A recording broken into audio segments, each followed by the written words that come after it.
A lot of people ask me if I remember anything because I was so little when I came. I think in some ways I felt older than I do now at 9.5. So I remember tremendous amounts. And I think that maybe immigration actually made me remember more because it was such a big event to happen in a kid's life. So it puts everything, like from then on I always had a before and an after, so you kind of have this marker in your life from which you're counting everything. I have tremendous amounts of memories of just my parents and my family doing things with me, and there's obviously things like music and going to see, ballets and some operas. I think I only got to go to the Bolshoi once and to see an opera, and it was amazing. Both my parents are very artsy people. And my mom was a conservatory professor. She taught theory and solfege, and she plays piano. And my dad, he played in an orchestra in his 20s, but then he also was really interested in photography and videography and science. And there was this whole community of people that collected Western music and things like the Beatles and the Rolling Stones and tons of other stuff. And I was really lucky because I grew up listening to the Beatles since, before I can remember. I definitely saw the struggles, and I listened in to adult conversations a lot, even though they didn't necessarily want me to. But so I did have awareness of this hardship and the struggle, and there were times, incidents that, where I was definitely reminded, oh yes, you're a Jew and, you're different. But I think overall it was also a really magical, exciting time. I definitely knew way before,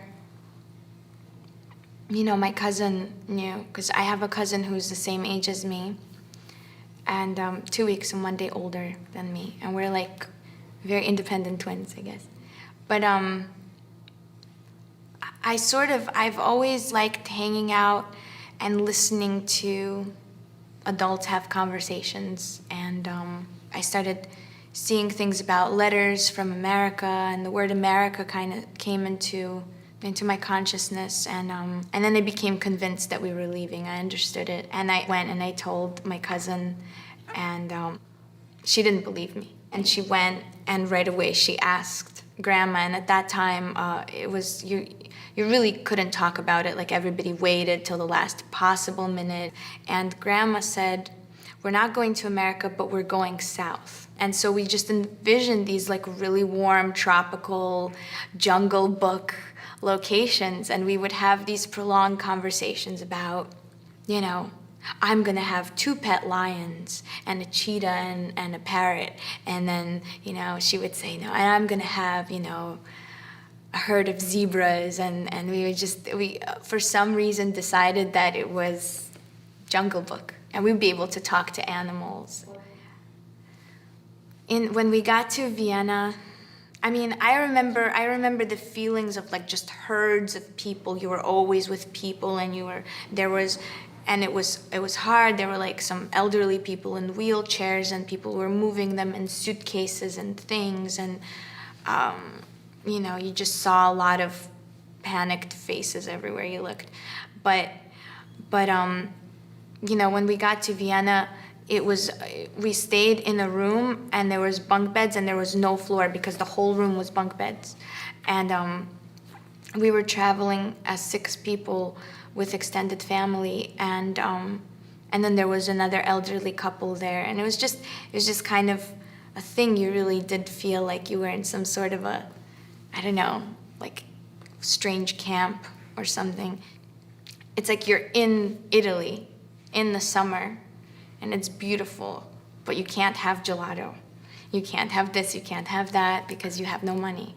So it was just this interesting thing where, like, our parents had to be really patient and just be like, no, I'm sorry, At another time, you'll come back to Italy later when you're grown up, and you could have anything you want. New York is my home. Like when I start to see the green street signs, I'm just like, there's a part, I love landing here and knowing that I'm on my way home. We were very lucky because we had a lot of relatives that left Russia earlier than we did, that left in the 70s, and they really helped us. I mean, they helped us find everything. They were the ones that helped us find the 2 apartments in Kingsbridge that were like across, 2 doors across from each other, me and my cousin. It was like it had been our dream.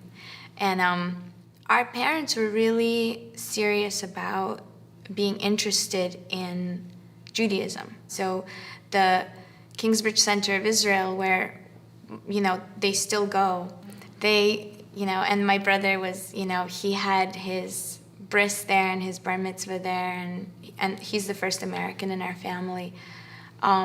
It's kind of the Jewish community in Riverdale and Kingsbridge sort of became very quickly this place where we felt really at home. And it was just one of those things that was like when my mom was pregnant, all these people just gave her maternity clothing, because we really had like nothing, and everything that we had for him was somebody's, and it was really, really nice. People gave us plates, people gave us forks, people gave us furniture.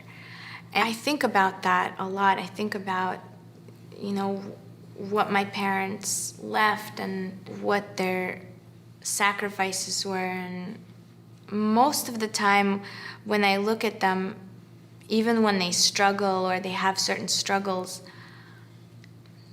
I feel like they're so happy that they're here.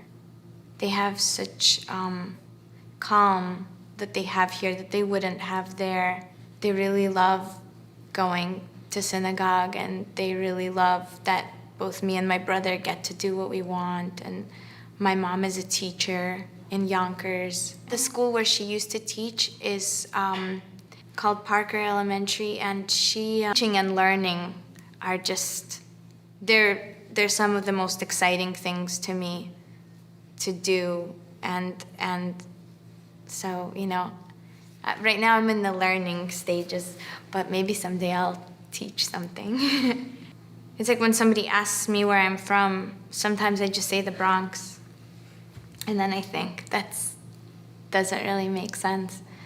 But in some ways I feel so from the Bronx, and just somebody who's from a Russian family but from the Bronx. And then other times I feel very, very, like I'm so Russian. I'm so from Russia, even though I came very young. I have friends that came when they were older than I am, and in some ways they seem less Russian than I am.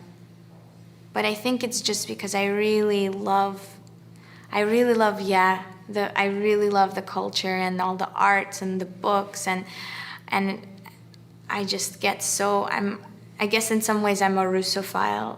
I started out completely independent, making my music independently and doing stuff in college, and then, with a friend, and everything was always on such a budget, and you only had like one day to record a bunch of stuff, or you had a week, or you had 2 weeks with a few hours here and a few hours there, and it just makes you just have to, you just have to do it. So you do it. It's actually harder to have, a lot of time, and you could come back to the studio in a month and try this or do that. Or I love working in the studio, and I don't think I'd be able to live without it, without that time and without that fun. I like being by myself, or with very few people, and just doing art. It's my favorite thing. But then my other favorite thing, I don't think I could ever be like, a recording artist and not play shows, because shows are just some of the most in the moment feeling that you can have, and they just make me truly